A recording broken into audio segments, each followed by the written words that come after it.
كورن هداد wax walba ku haminaysid 1 2 3 4 5 talaab kaliya aad ku gaari kartid 5 talaab kaliya macquul ma tahay khalaan saarin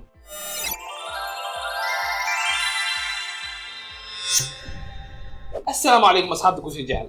markii ugu horeysay aan kor imaado mawduucan ah 5 talaabo kaliya ku gaaro wax walba adduunka ka rabtid ama wax walba ku haminaysid waxaan ka aqriyay buug magaciisu yahay Principles una qoray Ray Dalio waxaan isweydiiyay fikradan ma tahay fikrad shaqeynaysa oo qof walba isticmaala talaabooyinkan ma awoodi doona inuu ku gaaro guusha markaa rajeenay maxaa yeelay hadii saas tahay waa sheeko aad u fiican laakiin horta waa inaan ogaadaa yahay Ray Dalio hadalkiisa dhageysta muhiim Ray Dalio waa ninka asaasay shirkadda Bridgewater 1975 oo ah shirkad qaabilsan maalgashiga iyo maareynta suuqa saamiyada ama sida loo yaqaan stock market laguna tiriyo inay tahay hedge fundiga ama sanduuqa xayndaabka adduunka ugu weyn oo ku dhawaad hanti 223 bilyan dollar ah maamusha okay kursiga toos markaan wuxuu sheegay inaan dhageysta nin sahlan maana hadaba maxay yihiin 5 talaabo aan ka faa'iideysanay 5 talaabo waxay kala yihiin ugu horeen inaad hadaf lahaatid haddaad lahayn inaad samayso labo inaad fahamtid dhibaatooyinka ka hortaagan inaad gaartid hadafkaas saddexna waa inaad fahamtid waxa sababay caqabooyinkaas iyo dhibaatooyinkaas tan afraadna wuxuu leeyahay waa inaad design gareysid oo aad dejisid qorshaha aad uga kan lahayd caqabooyinkaas tan shanaad waxay noqonaysaa qorshaha dejisay inaad fulisid oo aad natiijo ka keentid sidaa darteed waxaan isku dayay talaabo walba wuxuu la jeedinaan fahmo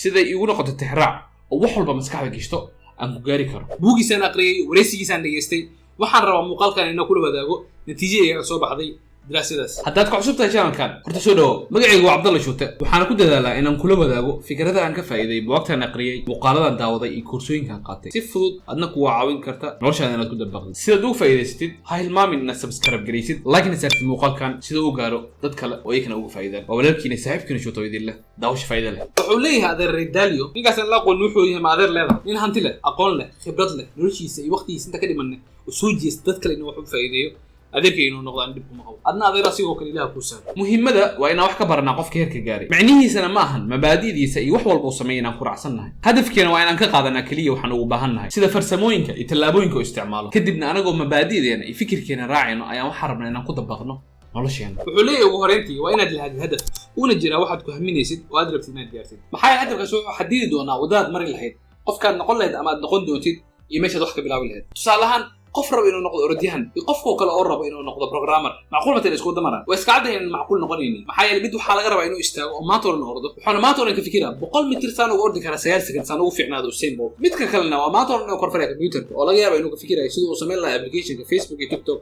la tartami lahaa walajeedkana wuxuu yahay hadafkaad sameeysanaysid wuxuu saameyn weyn ku leeyahay talaabooyin soo socdaan ka hadli doono sida dumar lahayd waxa jira muuqaal aan sameeyay oo ka hadlaya markaad hadaf sameeysanaysid wax ka caawin kara waana muuqaal gaaban oo haddaad waqti haysid adaawan karta talaabada labaad oo ku xigtana waa inaad aqoonsatid dhibaatooyinka la kulmaysid maxaa loo jeedaa marka hadalkaas marka ugu horeysa aan wax bilaawno badanaa waxaan ognahay inaan noqonaynin sidaan anaka ka rabno oo waa dabiici inaan ku fiil garowno ama aan ku fashilano waa dabiici marka ugu horeysa socod barinaysid inaad fashilantid oo aad dhul ku dhacdo sidoo kale waa dabiici marka ugu horeysa aad barinaysid gaari sidoo loo wado inaad ku fashilantid oo dhowr mar gaari ka dam inkastoo ay dabiici tahay marka koowaad aad wax isku dayaysid inaad fashilantid haddana dadka ma jecel inay fiil garowaan badanaa intii fashilmi lahayn waxay ka doorbidaan inayna sameeyaan isku day dhibaatooyinkaas iyo caqabooyinkaas aad la kulmaysid haddaad u fiirsatid ma ahan wax kale waxay ku tusayaan inuu jiro wax baahan inaad ka shaqeysid qalad oo fahmin ana ka xumaanay saaxiib markaad ogaatid wax ka qaldan wax sax kartaa Soomaa hadad badan oo fiirsatidna waa wax aad xal u heli kartid ama aad toosin kartid saddexna wuxuu leeyahay adeer Ray Dalio waa inaad fahamtid wax qaldan wuxuu yahay oo aad ogaatid sababta asaasiga oo dhibaatadaas keentay imtixaanku waa adkaay ma imtixaanka adkaay misalan si fiican wax u aqrin hadda aqrisayna waqti fiican ma gelisay mismaatu dambaysa buu ku carartay waana soo wada naqaanay laakiin markaad fahamtid sababta asaasiga oo dhibaatada keentay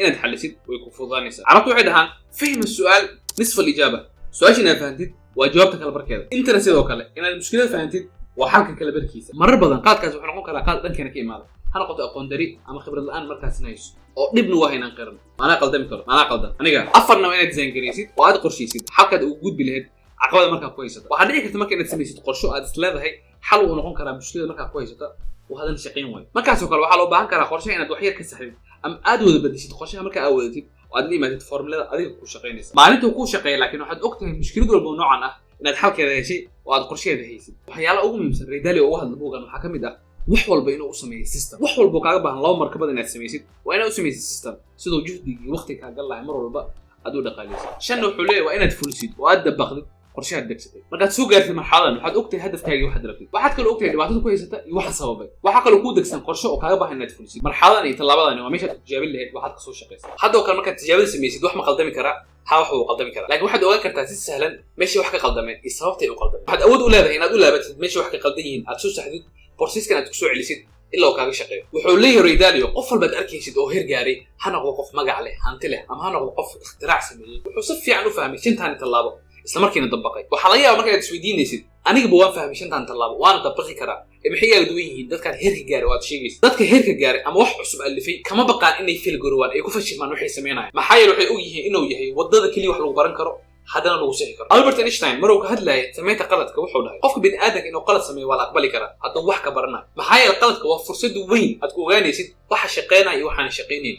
waxa saxan iyo waxaan saxnayn isla markiina aad iskaga ilaalisid inaad qaladkaas ku laabatid mustaqbal waxaan isleeyahay waxaan maanta oran ka hadlaynay inta ugu muhiimsan waa inta haddaan iska saarno ama aan yarin xataa cabsidaan ka qabno inaan qaldanno خاصة markaan tijaabinayno wax cusub oo aan ognahay in danteena ku jirto wax badan oo baran doona wax badan oo hagaagi doona wuxuu leeyahay Thomas Edison oo kamid ah hal abuurada ugu muhiimsan uguna wax soo saarka badan taariikhda bashariyada never get discouraged if you fail